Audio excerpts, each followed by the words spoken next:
Alright, salut Mister, ça va? Euh, ben, ta question en tant que telle, elle est facile. Si t'as 0,5 molaires de chromate de potassium. Fait que là, ça te donne des ions spectateurs qui va te servir absolument à rien dans tout ton calcul. Fait que moi, je les mets tout de suite de côté. Ça te donne 1 molaire de K+. C'est simple, tu commences avec 0,5, t'en as 2. Il s'en va tout. Fait que ça finit là. Fait que là, il te reste du chromate, puis la seule chose qui peut réagir avec quoi qui peut réagir, ben c'est l'eau. Fait que tu le fais réagir avec l'eau. Ça, qu'est-ce que ça va donner? Ben ça va donner l'hydrogénochromate ou whatever, là, cette affaire-là, du HCrO4, puis de l'OH-. Fait que là, tu commences, t'en as 0,5, tu fais moins X, ça te donne ben 0,5 moins X, mais on va voir que le X, on peut simplement l'ignorer, puis tout va bien fonctionner, là, t'sais. Ah ouais, puis en passant, moi personnellement, je me fous des chiffres significatifs pis tout, fait que fais-toi pas là-dessus, là. Puis en tout cas, bref, ça va donner ça, puis tu commences, ben t'en as pas. Fait que c'est plus X de chaque côté. Là, tu t'en vas calculer ton KB de chromate, c'est ça. Fait que là, tu fais ton équation ici. Puis tu vois que ton X, il vaut 1,25 fois 10 à la moins 4. Puis regarde, ton 0,5, admettons que tu fais ton moins X avec ça, ben on voit que c'est quasiment rien. Puis, anyway, on commençait, je pense, avec 3 chiffres significatifs. Fait que ça donne que au bout du compte, je suis pas mal sûr que ça va être comme 4, 9, 9, 9, là, tu sais. Fait que tu vas être obligé de l'arrondir à 0,5 anyway. Fait que ça, on s'en fout littéralement. Fait que ça nous donne notre concentration, dans le fond, en OH- puis en HCrO4. Déjà, avec ça, on pourrait calculer le pH si on voudrait. Hein, on a notre quantité d'ions OH-, fait qu'on peut calculer le pOH, puis 14 moins le pOH. Dans le fond, on peut calculer.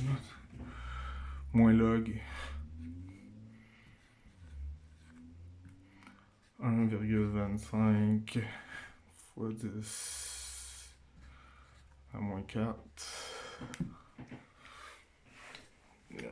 Seconde. Bon ben, fait que je l'ai pitonné, puis ça donnait ça. Fait que de 10,1 de pH. C'est assez simple. Fait que là, c'est ça qui arrive là. On peut, pour l'instant, penser que ça se finit là, mais non, là, on a un amphoter. Fait que là, on va avoir la présence de lui, d'un amphoter, puis là, lui, en plus, il va créer du H2CrO4. Fait que là, on peut se demander, ben là, c'est quoi qu'on fait avec ça? Fait que là, notre problème, c'est l'amphoter. C'est l'HCrO4 moins. Donc, on le marque H, c'est RO4 moins. Lui, on va le faire réagir avec de l'eau. Plus H2O à l'équilibre. Là, ça peut donner soit une base ou soit notre chromate de départ. Fait qu'on va dire qu'on va commencer avec le chromate. Ça va donner du CrO4 2 moins. Puis du H3O+. OK. Mais là, vu que c'est un amphoter, ben on va le refaire réagir avec de l'eau. HCrO4 moins plus H2O à l'équilibre. Ça va donner du H2CrO4 plus OH-. Alright. Là, on a un problème. Fait que là, on a des H2O d'un bord, puis on a des OH- l'autre bord, puis ça, normalement, on n'aime pas ça. Là. Fait qu'on fait réagir le H3O+, puis le OH- ensemble. O+, plus, OH-, puis ça va donner de l'eau, puis de l'eau. Alright. Là, on check voir si tout est balancé, tout a de l'air bien correct. Fait que là, ok. On additionne le tout.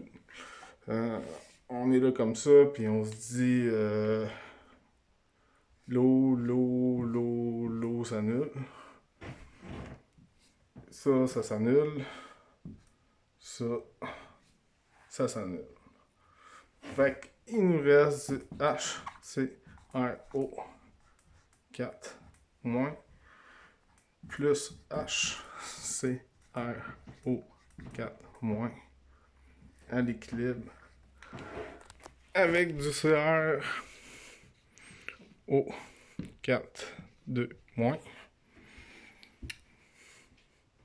plus du H2CrO4. Là, tu te dis, ben là, c'est quoi que j'utilise comme constante? Ben ça, c'est assez facile. Tu prends tes deux amphoteurs. T'en as une qui est une base conjuguée, puis l'autre qui est un acide. Tu les multiplies ensemble, puis tu divises par 10 exposant moins 14. Ça va te donner une constante. Puis là, tu utilises cette équation-là que tu as en bas. Tu fais attention pour vraiment diviser en deux ta quantité de HCrO4. Faut que tu le divises en deux parce que tu en as deux là. Puis là, tu écris, tes deux. Tu écris ta quantité ici qui te reste. Tu écris 0 ici. Fait que tu sais que ton équilibre va s'en aller par là-bas, vu qu'ici tu en as 0.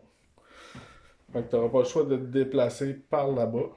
Puis tu utilises la constante cossée pour